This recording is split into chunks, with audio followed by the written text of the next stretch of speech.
Ladies and gentlemen, welcome back to Impulse TCG. Impulse TCG buying up everything we see and opening it up on camera for your viewing pleasure. Today we got our hands on 10 Tarkir Dragonstorm Collector Booster Packs. Found them for 26 bucks a piece, which is about as cheap as you're going to find them nowadays. I mean, if you can find them in an LGS at all. They had 10 packs in a random collector booster box that was hanging out on their shelf. And I got to tell you, you know, these Dragonstorm products have been an absolute monster to open. I mean, I can feel when I'm tearing this down the seam here, they really crimped the hell out of these packs. I'm going to go ahead and just skip straight to the rares. By now, you've all seen the commons and uncommons. You don't care. You want to see the big hits. Let's get some big hits. Starting out with Corey Steelcutter. It's a decent hit. Into Will of the Abzan. This is a very nice card. I think it's like a $2 or $3 card now. You should pick it up if you want it, because I think it's going to be worth a lot more in the future. Here, choose one. If you control your commander when you cast this spell, choose Will. Kind of like, you know, the Jeska's Will, Chroma's Will type cycle from Commander Legends.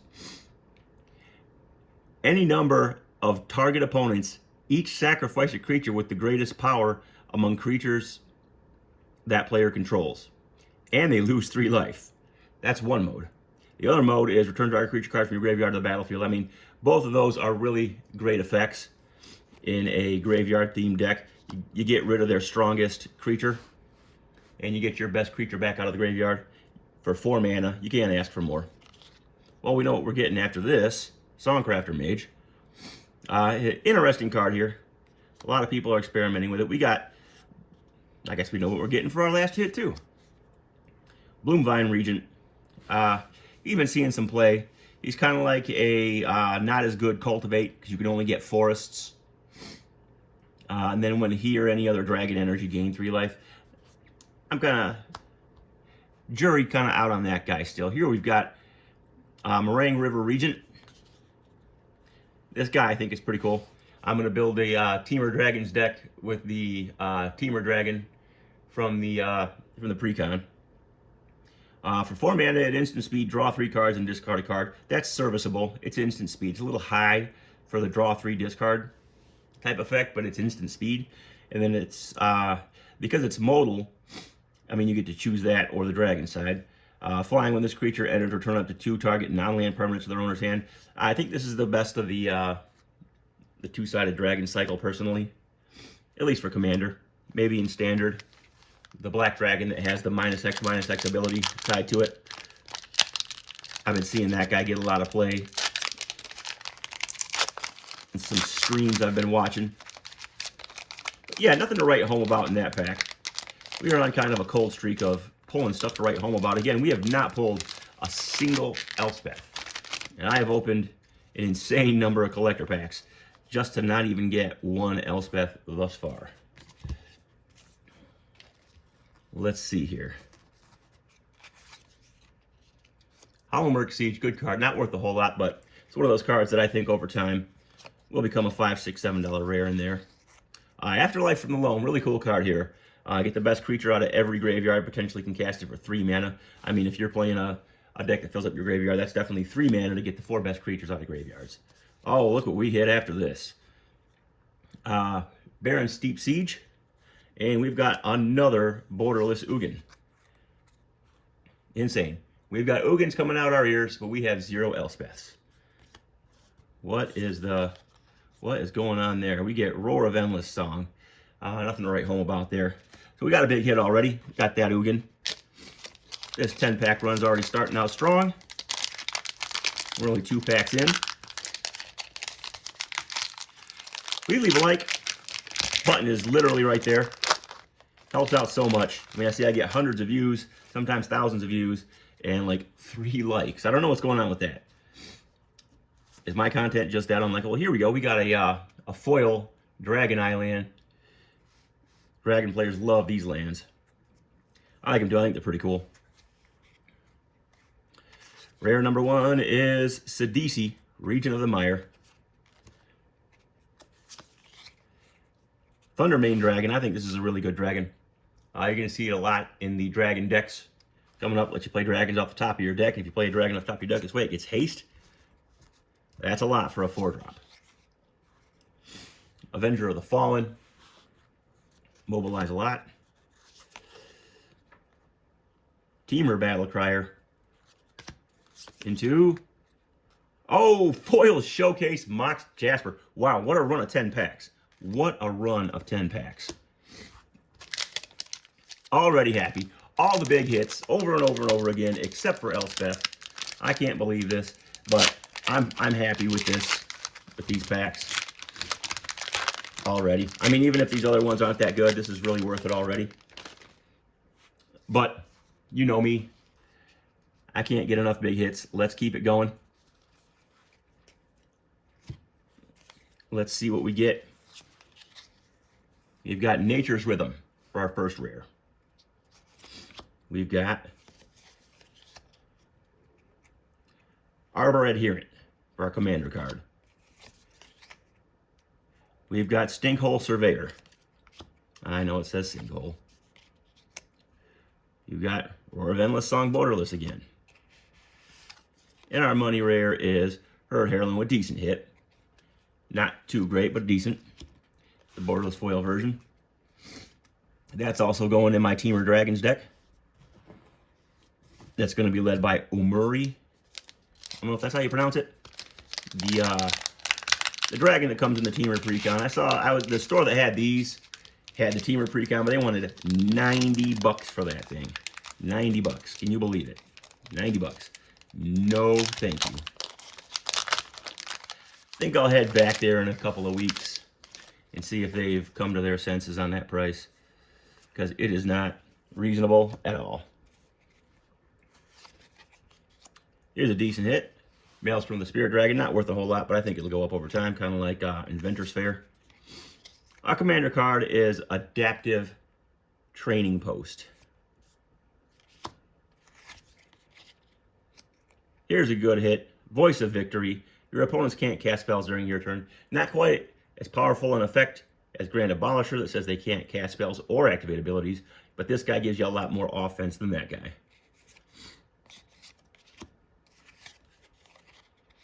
You get Maelstrom of the Spirit Dragon. Again, this time in Showcase. And our money rare is Rock Cursed Rakshasa. A lot of people excited about him. I'm seeing him played in a lot of standard builds. They're playing because he's a demon. They're playing him with the that enchantment that lets you draw one at the end of your turn. If you control a demon, each opponent loses 2 life and you gain 2 life. And the other side is a room that makes you a 6/6 demon. So that's a card that could see some legs in Standard and Pioneer.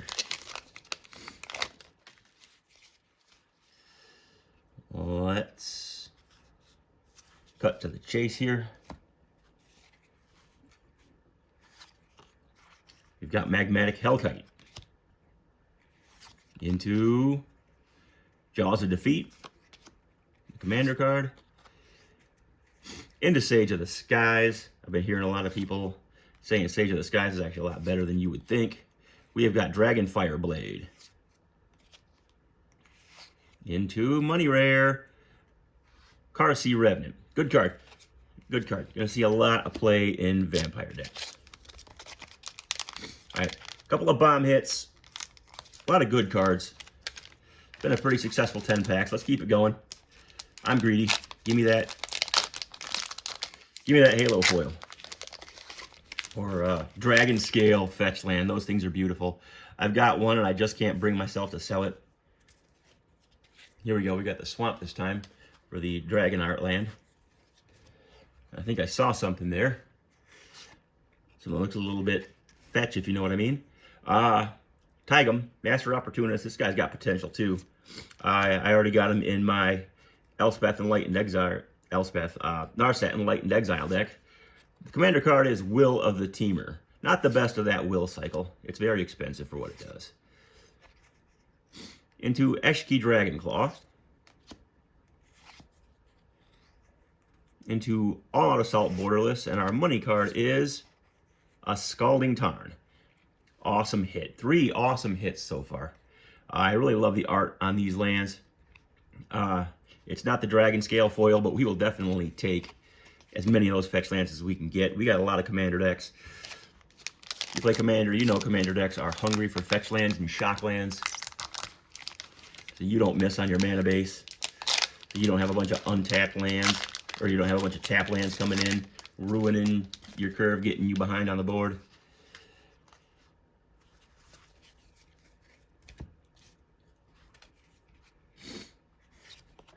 We get Awaken the Honored Dead.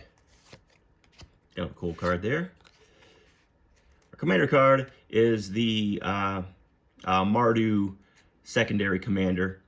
Flying Death Touch. When he enters, you create 2 goblin creature tokens. When he attacks, exile a number of cards from the top of your library equal to the number of differently named tokens you control. During any turn, any turn you attacked with a commander, you may play those cards.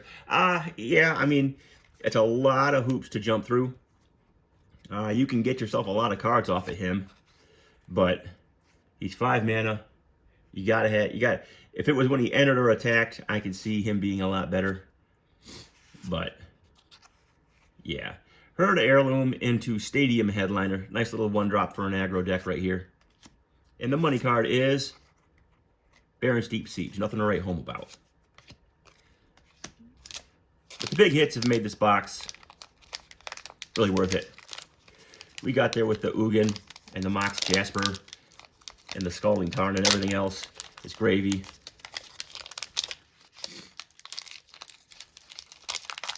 You got a couple of other really good hits on top of those. But this is the pack here. I think it's going to break our Elspeth drought. This is it right here, folks. Get ready. Sage of the Skies. Redoubled Stormsinger. A pretty cool card here. Into Thunder of Unity Borderless. Another really good hit. Mistrise Village Borderless. And this one here is Elspeth, folks. No, it's not. It is Kori Steelcutter Borderless Foil. Another really good hit. So, I mean, Ugin is the more valuable between the 2 big planeswalkers in the set, and I just keep hitting Ugin and not Elspeth, so I can't complain. But if you're in the area and you got an Elspeth for trade, let me know, because I've got Ugins for trade, and I want to trade you for an Elspeth or 2. Let's review this box here. Kori Steelcutter, good hit. Mistrise Village, good hit. You know, a lot of these cards I'm putting down here at the bottom, you know, these could turn out to be really something someday. Herd Heirloom's a decent hit. Who knows? Dragons are usually very sought after no matter what. We got a Scalding Tarn. All Out Assault's a cool card. Taigam, I'm not sure. I think he's really good. Sorry, Remnant's a good hit. Dragonfire Blade is a... What do we got? Rock Curse, Rakshasa, Borderless Foil. Maelstrom the Spirit Dragon, not worth a whole lot, but I think someday it will be. We'll leave it down here, though. Voice of Victory, very good hit. Glad to see that. Maelstrom the Spirit Dragon, not worth a whole lot, again, but I think it will. Herd Heirloom's a good hit. If you're playing a creature-heavy deck, it's as good as a 2-mana Mana Rock, and it gives you card draw and trample on a creature later in the game. Very good. Let's see, what else have we got? Nature's Rhythm's a good hit. Mox Jasper. Showcase Foil. I mean, what else is there to say? This dragon, I think, is very underrated. It's pretty good. I mean, I think this Sidisi's very good. She's going to be fun to play with. Ugin Eye of the Storms. Doesn't get much bigger than that. Afterlife from the Loam, good hit. Rang River Region, I think, is pretty good. Will of the Absan, underrated. Kori Steelcutter, very good card. I mean, this is a great set. There's a lot of cards in here with a lot of potential. If you haven't left a like yet, please leave a like. Comment if you think I'm underrating any of these cards or overrating any of the other cards. Let me know. We can discuss. If I'm wrong, I always like to know. Make sure you're subscribed, because if I can get my hands on any more of this product, I will, and I will open it on camera. And until then, this is Impulse TCG, signing out.